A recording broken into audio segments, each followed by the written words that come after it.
Naissance de la République fédérale. Message à la nation le 30 septembre 1961.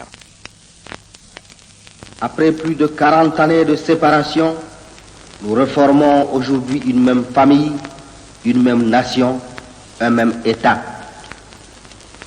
Que ce jour heureux soit un jour d'allégresse pour tous les Camerounais qui croient en leur pays, qui aiment leur patrie. En moins de 2 ans, ils auront atteint les 2 objectifs essentiels qu'ils s'étaient fixés, l'indépendance et la réunification.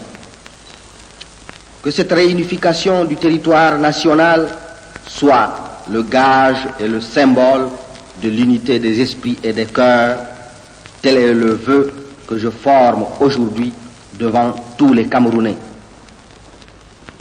Cette unité qui désormais ne dépend plus de forces étrangères, il nous appartient de la forger nous-mêmes dans un même élan patriotique. Il ne s'agit plus là d'une rubrique inscrite dans un programme de parti, mais d'une volonté profonde qui doit rester sans cesse présente dans les cœurs de chacun des hommes de notre pays, quelle que soit leur idéologie, leur religion ou leur groupe ethnique. Réunissant aujourd'hui les populations d'expression française et d'expression anglaise, le Cameroun sera le véritable laboratoire d'une union africaine qui doit rassembler des États parlants ces 2 langues. Il formera un pont entre les 2 Afriques et son rôle ne peut être qu'accru dans les prochaines assemblées africaines. Cette particularité nouvelle dans le monde d'aujourd'hui lui permettra d'élargir sa vision des choses internationales et de mener une politique de coopération avec toutes les nations qui accepteront son amitié et respecteront son indépendance et son idéologie. Ainsi, forts de nos 2 communautés, nous pourrons poursuivre au profit du Cameroun, mais aussi au profit de toute l'Afrique et du monde, le renforcement d'un État que nous voudrons accueillant à tous, qu'ils soient d'ici ou d'ailleurs, d'Afrique ou d'au-delà des mers. Annonce du référendum sur l'institution d'un État unitaire. Message à l'Assemblée nationale fédérale le 6 mai 1972. Au cours des 10 années écoulées, nous avons constamment privilégié ce qui nous unit.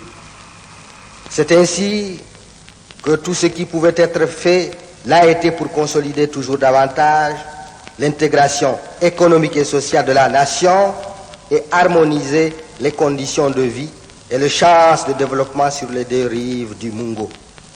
C'est également ainsi que nous avons ensemble, dans la conscience aiguë de l'intérêt supérieur de la patrie camerounaise, créé l'Union nationale camerounaise pour manifester de façon vivante l'unité de la nation et servir, appuyé sur ces organismes annexes que vient de renforcer l'UNTC, d'instruments de son destin.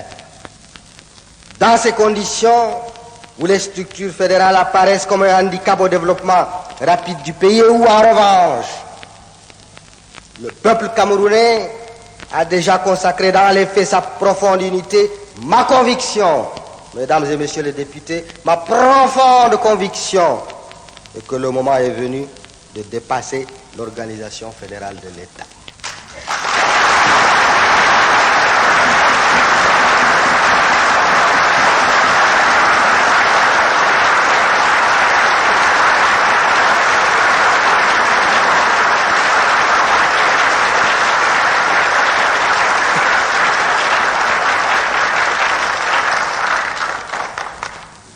J'ai, en conséquence, conscient de mes responsabilités à l'égard de la nation et devant l'histoire, décidé de consulter, par voie de référendum, le peuple camerounais, souverain et maître de son destin, sur l'institution immédiate d'un État unitaire.